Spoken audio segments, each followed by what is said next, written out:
जहां सऊदी अरब में बनी बुर्ज खलीफा दुनिया की सबसे ऊंची और फेमस बिल्डिंग में से एक है, वहीं सऊदी अरब में एक ऐसा प्रोजेक्ट बनने वाला है जो किसी इमेजिनेशन से कम नहीं। सऊदी गवर्नमेंट ने एक ऐसा मेगा प्रोजेक्ट प्लान किया है जो दिखने में कोई नॉर्मल बिल्डिंग या स्काई स्क्रैपर जैसा नहीं। ये है सऊदी का प्लान किया हुआ अरबों खरबों का द लाइन प्रोजेक्ट। आखिर सऊदी गवर्नमेंट की ऐसी क्या वजह रही जिसके चलते वह इतना बड़ा प्रोजेक्ट बना रही है, वो भी एक लाइन के शेप में। आइए डिटेल में समझते हैं इस वीडियो में।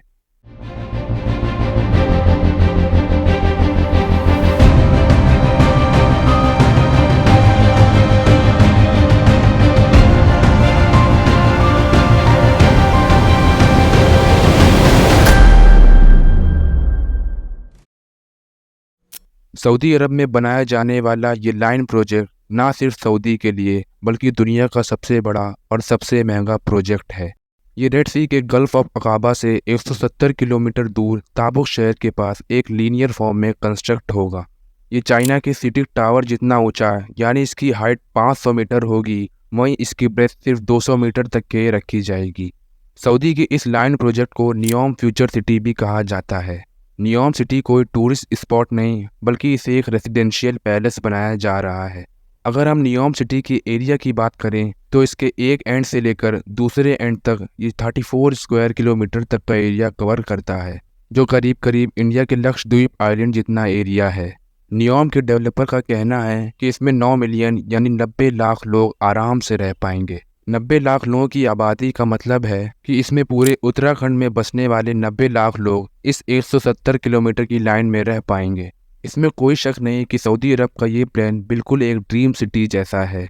जहां सऊदी अरब का काफ़ी सारा लैंड डेजर्ट से भरा हुआ है, वहीं सऊदी अरब में दुनिया की फेमस और लग्जीरियस टूरिस्ट स्पॉट भी मौजूद हैं, जो सऊदी को एक अच्छा खासा रेवेन्यू जनरेट करके देता है।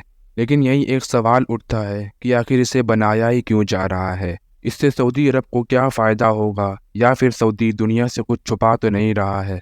दरअसल इसका सबसे बड़ा रीज़न सऊदी अरब का ऑयल एक्सट्रैक्शन है। सऊदी से निकलने वाला ऑयल ही इनके लिए सबसे बड़ा इनकम रिसोर्स है, जो इनकी कंट्री सऊदी को 440 बिलियन की एनुअल कॉस्ट जनरेट करके देता है, जो खुद अकेले ही सऊदी अरब की 40% जीडीपी को कवर करता है। यही वजह है कि सऊदी अरब दुनिया की one of the largest oil exporting country है। लेकिन ऑयल एक्सपोर्टिंग का नियोम फ्यूचर सिटी से आखिर क्या कनेक्शन है? सऊदी अरब, जिसकी पूरी इकनॉमी यहाँ के ऑयल पेट्रोलियम पर ही डिपेंडेंट है, लेकिन इनका ये रिसोर्स पूरी तरह से नॉन रिन्यूएबल नेचुरल रिसोर्स है। यानी यहाँ से निकलने वाला ऑयल एक तो पूरी तरह से नेचुरल प्रोडक्ट है और ना इसे दोबारा बनाया जा सकता है। इन शॉर्ट, ये अर्थ के नीचे एक लिमिटेड क्वांटिटी में ही बचा हुआ है।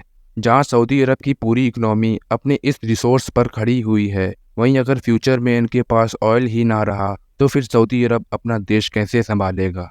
सऊदी दुनिया की लार्जेस्ट ऑयल एक्सपोर्टिंग कंट्री तो है ही, साथ ही ये 12 million oil barrels per day produce करती है। एक एस्टिमेट के मुताबिक दुनिया भर में अगर ऐसा ही ऑयल कंजप्शन रहा तो ये ऑयल 2052 तक के ख़त्म हो जाएगा।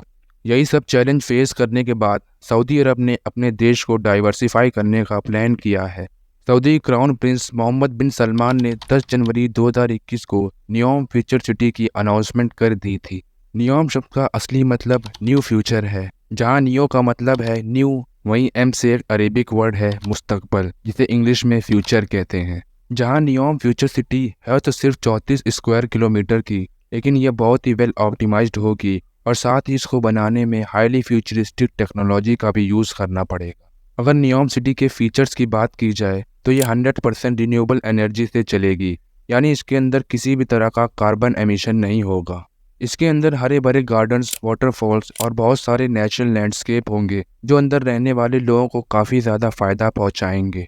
नियोम के डेवलपर्स का कहना है कि इसके एक एंड से दूसरे एंड तक पहुंचने में सिर्फ 20 मिनट का ही टाइम लगेगा। इसमें एक ऐसा हाई स्पीड ट्रांसपोर्टेशन इम्प्लीमेंट किया जाएगा जो इस 170 किलोमीटर की लाइन को सिर्फ 20 मिनट में ही कवर करेगा। इसका मतलब ये हुआ कि इसकी travelling speed 510 kilometre per hour होगी और साथ ही इसमें रहने वाले सभी लोगों की डेली नीड्स उनसे सिर्फ 5 मिनट की दूरी पर होगी। नियोम सिटी के पूरे स्ट्रक्चर के बाहर दोनों साइड बड़े बड़े ग्लास पैनल्स लगाए जाएंगे, जिससे यह प्रोजेक्ट और भी ज़्यादा अट्रैक्टिव लगेगा। But this is only one side of the coin. जहाँ इसके काफ़ी सारे फ़ायदे हैं, वहीं इसके बहुत से नुकसान भी हैं। इसका सबसे ज़्यादा इफेक्ट माइग्रेटरी बर्ड्स पर पड़ेगा, क्योंकि बर्ड्स को ग्लास नहीं दिखता है और वह इससे टकरा कर तुरंत मर जाएंगी। साथ ही ये लाइन एनिमल्स के लिए एक बैरियर की तरह बनी रहेगी, जिससे एनिमल अपने खाने के लिए यहाँ से वहाँ माइग्रेट ही नहीं कर पाएंगे। और सबसे आखिर में इसको बनाने के लिए पैसे की सबसे बड़ी प्रॉब्लम फेस करनी पड़ेगी। नियोम में बनाई जाने वाली ये फ्यूचर सिटी कोई एक अकेला प्रोजेक्ट नहीं है, बल्कि इसमें 10 ऐसे और प्रोजेक्ट्स अनाउंस कर दिए गए हैं जो इस 26,500 स्क्वायर किलोमीटर के एरिया में फैले होंगे। पहला है ट्रोजना, जो कि एक लग्जरियस स्कीइंग रिजॉर्ट होगा, वो भी सऊदी के हाईएस्ट माउंटेन रेंज पर। दूसरा है ऑक्सीगन, जिसे नियोम का हाईली एडवांस इंडस्ट्रियल सेक्टर बनाया जाएगा। तीसरा है सिंधाला, एक ऐसा लग्जरी आइलैंड जिसमें काफ़ी सारी चीज़ें होंगी, जैसे स्पोर्ट्स क्लब, बीच क्लब, रिजॉर्ट और भी बहुत सी चीज़ें। चौथा है द लाइन, जिसे हाईली एडवांस टेक्नोलॉजी से 170 किलोमीटर दूर तक एक लाइन की शेप में बनाया जाएगा। साथ ही नियोम में 6 ऐसे और प्रोजेक्ट्स बनाए जाएंगे, जैसे एपिकॉन, लीजा, सिराना, यूटामो, नॉर्लाना और एक्वेलम। नियोम को बनाने की टोटल कॉस्ट $500 बिलियन तक की लगेगी और ये मेगा प्रोजेक्ट 2030 तक बनकर तैयार हो जाएगा। लेकिन ये तो इसकी शुरुआत की कॉस्ट है और शायद ये 2030 तक के भी ना बन पाए, इसलिए इसकी एस्टिमेट कॉस्ट $1 ट्रिलियन तक बताई गई है। नियोम को बनाने का पूरा खर्चा सऊदी अरब की पब्लिक इन्वेस्टमेंट फंड उठा रही है, जिसके पास $660 बिलियन तक का इन्वेस्टमेंट फंड है। लेकिन यहाँ एक प्रॉब्लम है कि पीआईएफ का सारा पैसा नियोम की टोटल कॉस्ट का सिर्फ 40% ही है। यानी पीआईएफ के पास इतना पैसा ही नहीं है कि वह नियोम के पूरे खर्चे को उठा सके। यही वजह है कि सऊदी अरब फॉरेन कंपनीज को नियोम में इन्वेस्ट करने की अपील कर रहा है। सऊदी अरब का ये नियोम प्रोजेक्ट है तो बहुत सस्टेनेबल, लेकिन इसको बनाने में ही 1.8 गीगाटन कार्बन डाइऑक्साइड एनवायरनमेंट में रिलीज हो जाएगी। क्या सऊदी अरब का ये डिसीजन उनकी इकोनॉमी को ग्रो कर पाएगा? नीचे कमेंट में अपना ओपिनियन बताएं। मिलते हैं अगली इंटरेस्टिंग वीडियो में।